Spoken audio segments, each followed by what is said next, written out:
Bayangkan, gimana kalau kita sebagai orang Indonesia yang lahir dan besar di sini diajak untuk berkomunikasi dengan orang dari negara lain, misalkan negara Jepang. Sedangkan kita tidak pernah mendengar bahasa Jepang itu seperti apa.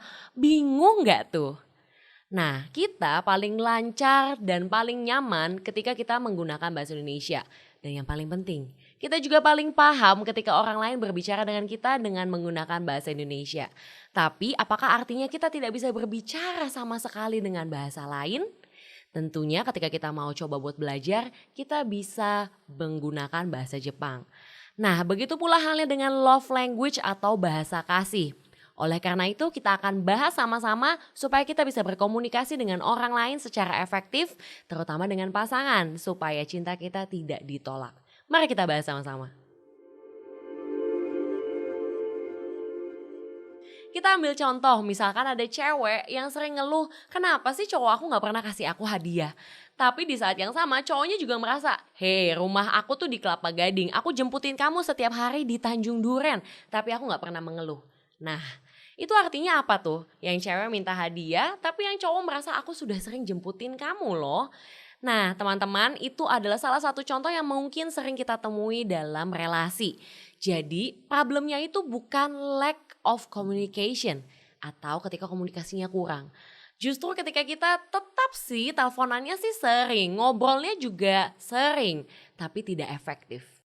Nah, contoh tadi itu mau menunjukkan bahwa ternyata orang ketika menunjukkan sayangnya, kasihnya, cintanya itu bisa menggunakan bahasa yang berbeda-beda. Nah, jadi sayang banget kalau misalkan ada orang yang aku tuh udah kasih hadiah loh. Itu tidak dimaknai sebagai bentuk kasih sayang ke orang yang kemudian tapi kamu gak pernah jemput aku. Nah, kita mau bersama-sama belajar mengenai bahasa kasih atau love language yang terdiri dari 5 jenis atau 5 ragam. Kita bahas yang pertama dulu. Yang pertama adalah receiving gift atau menerima hadiah. Masalahnya bukan di nominalnya, tapi di niatnya. Ketika kamu memberikan hadiah, artinya aku diingat. Artinya aku dikasihi. Makanya, oh aku mau beliin barang itu buat dia. Jadi hindari ketika kamu melupakan tanggal-tanggal penting yang harusnya kamu kasih hadiah. Atau hindari pula ketika ekspresi wajahmu itu tidak excited, tidak bahagia ketika dia memberikan gift ke kamu.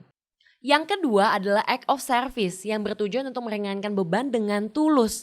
Jadi kita membantu mereka, misalkan menjemput mereka, bantu ketika dia sedang mengerjakan presentasi yang penting untuk meeting besok hari. Nah, yang harus dihindari adalah ketika kita membantu tapi tidak tuntas. Mau bantu cuci piring tapi setengah-setengah, ditunda-tunda nanti deh. Nah, itu justru bisa menyakiti hati mereka. Kita lanjut ke yang ketiga yaitu quality time atau waktu yang berkualitas. Yang paling penting adalah kita memberikan waktu, kita memberikan kehadiran kita full tanpa distraksi. Yang harus dihindari adalah ketika kita bikin-bikin sendiri distraksinya. HP nggak bunyi tapi kita yang nge-scroll Instagram. Nggak ada yang nelpon tapi kita ngecek-ngecek sendiri HP kita. Lanjut ke yang keempat yaitu words of affirmation atau kata atau kalimat yang kita ungkapkan sebagai rasa syukur kita. Kita mengekspresikan rasa syukur kita ketika dia bantu kita, dia hadir untuk kita. Jadi hindari ketika kita tidak mengekspresikan rasa syukur kita akan kehadiran dia atas jerih payah dia. Yang terakhir atau yang kelima adalah physical touch. Jadi bukan berarti kita tuh harus berkontak fisik sama dia terus, harus berhubungan seksual, harus ciuman, harus pelukan, tidak. Tapi makna dari kehadiran fisik kita.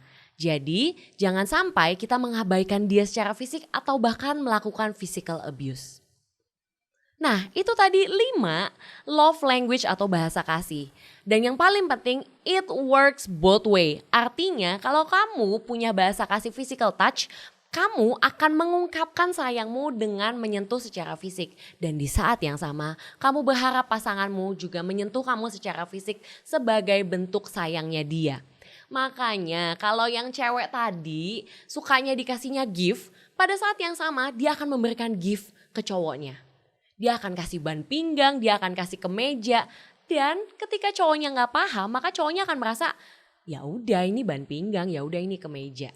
Dan di saat yang sama ceweknya berharap dibalikin, dikasih sesuatu sebagai bentuk dari sayangnya cowoknya. Nah, terus kita harus apa dong setelah kita tahu ada 5 bahasa kasih? Aku akan menjelaskan mengenai 3A. A yang pertama adalah aware. Setelah mendengarkan podcast ini kita aware kalau kita punya bahasa kasih yang mungkin berbeda. Atau kita aware kalau ada 5 macam. Masuk ke A yang kedua yaitu accept, menerima.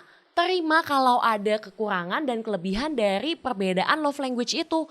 Wah, aku jadi harus nabung nih ya karena bahasa kasihnya adalah give atau wah, aku jadi harus berikan waktu lebih ya gitu. Jadi mungkin ada positif dan ada negatifnya juga.